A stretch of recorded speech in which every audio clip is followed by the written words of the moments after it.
What's up, people? Vokidov and Madaminov tied in the first position in the UzChess Cup. So they play tiebreaks where Madaminov won the first game. So Vokidov needs the victory to still play more tiebreaks. So let's see what happened in the second game. Okay, Vokidov opened with e4. He needs the victory to force more tiebreaks. If not, Madaminov is going to win the tournament and the $20,000 or euros, I don't know. E5. Knight f3, knight c6, and Vokidov goes for the Italian opening. Bishop c5, c3, knight f6, d3. The problem, it's not a problem, but if you play c3 so fast, you are allowing that black can play d5. For that reason, many Italian players play first d3, and he waits till black plays d6 to play c3, because now d5 can come in 2 tempos. But if you play c3 so fast, you are allowing d5. Of course, this is not bad for white. There are theory of that position, but this is because now the d3 pawn is more weak. That's why black plays sometimes d5 when white places the pawn on c3. But okay, everything is completely normal. Short castle, d5, pawn takes, knight takes, and here Vokidov play a4. I remember that I liked this game when I used to play Italian. There are many years that I doesn't play that position, but I remember that I like this type of move. Bishop f5, and now Vokidov play a5, who is not the best, because after a6 now the bishop have the a7 square to go back. For example, knight b2 could be a good move, knight b6, here knight bishop b5, or rook e1 would be another possibility. And the idea is that after knight f6 here, after b4, the bishop cannot return to a7. That's the idea. Because with a5 playing the game after a6, rook e1, knight f6, now after b4 the bishop can return to a7. That's the principal difference. So queen c2 and this tactic doesn't work because white have these ideas of bishop f2 and knight g4, or maybe this extra option of knight g4, queen h4. That's why black is not capturing the e5 pawn. Queen c2 by Vokidov. Queen d7. Madaminov is playing normal, just placing all the pieces fine. Knight d2, rook d8, still playing normal. Now knight e5. White should react, because if not, black is taking on d3, winning a pawn, so white should react. And knight d4 by Vokidov. Bishop takes, pawn takes, and here Madaminov playing knight g4, going for the f2 pawn, so only move is bishop e3. And now after bishop takes, pawn takes. Here it's true that the white pawns are double, but okay, white have more space in the queen side, and the principal compensation of white is the light square bishop. That black have no light square bishop, and he have no way to stop this bishop. Added to that, the rooks can bring to the f-file and try to help this bishop to attack. The knight can come to g5. So the position is more or less balanced, because black have a better pawn structure, but white have the light square bishop to counter that. Here Madaminov play knight a7. I like this move, because the knight on c6 is the worst piece, because okay, he cannot jump to e5, cannot jump to d4 before, so this is the worst piece of black, so he improved that knight with knight a7. Other good moves are knight f6, improving the other bad knight, or queen e7. This is fine, but I like knight a7, improving the bad piece. And he had the idea of break with c5 too. Here Vokidov plays rook d1. It's a normal move. Rook d1 could be another possibility, or knight e5, just trading pawns, and now the double pawns of black disappear. But okay, here looks like black is fine. So okay, I like rook d1 by Vokidov, is normal move.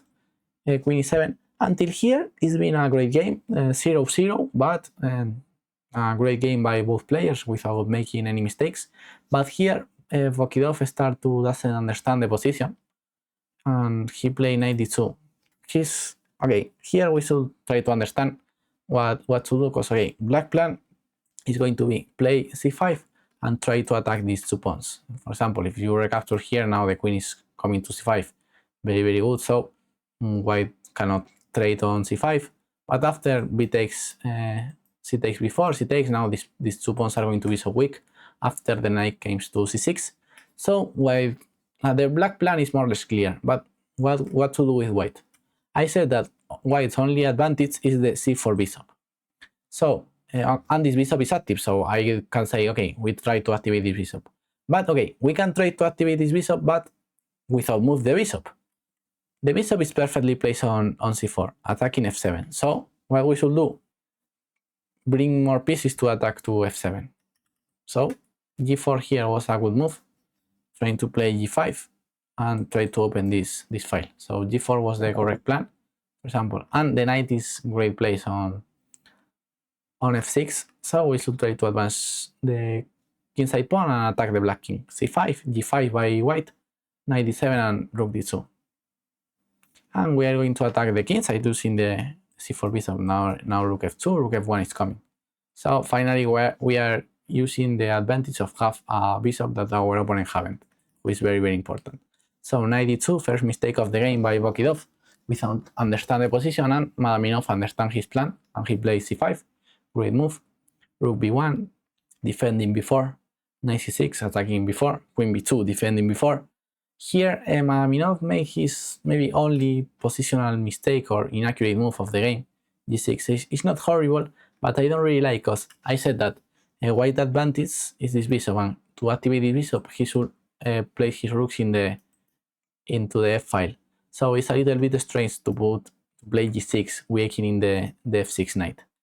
So because at least the g7 pawn is defending the knight, but now if white doubles the rooks into the file, this knight should go out and the f7 pawn is going to be weak. So g6 weakening the file, I don't like that move. I think rook d7 or h6 are just better. But okay, for a blitz game, Madaminov is playing great.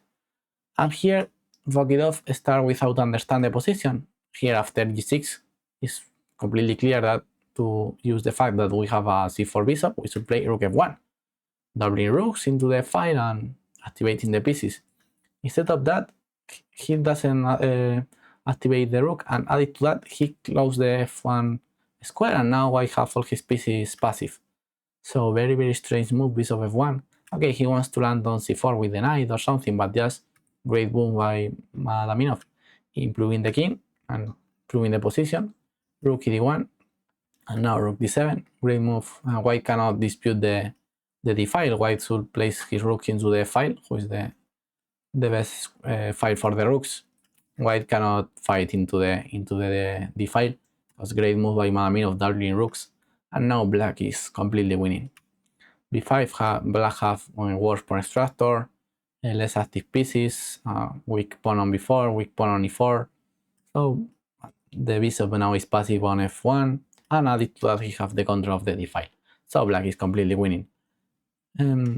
Yeah, Bokidov sacrificed a pawn trying to activate, but because if not, rook fd8 is coming winning. But okay, this doesn't work. He just Madaminov just take the pawn. And here, okay, they have the same pawns, but these two guys are very, very weak, and the c3 pawn is so weak too. And black just need the draw. That's the huge advantage of black, that he just need the draw, and he have a completely solid position. That's why I really like the game of Madaminov, because he have no weaknesses. Okay, only that white have the bishop, but let's see that black is very, very solid. So great game by Madaminov, who, okay, king only needs the draw, but he finally wants that game. Okay, he's attacking the rook, he's attacking the bishop, e4 is coming, queen f4 is coming, the king, black king is very, very safe, and the white king is very, very unsafe. So here Bokidov resigned, and Madaminov won the UzChess Cup. Great result by Madaminov, because he started the tournament being the lowest rated player, with only 2580, with many elite players of more than 27. So great congratulations to Madaminov. I played against him the last year in Peru, in the under 20 World Rapid and Blitz Championship. I was so close to draw with him. I have the game analyzed in the channel.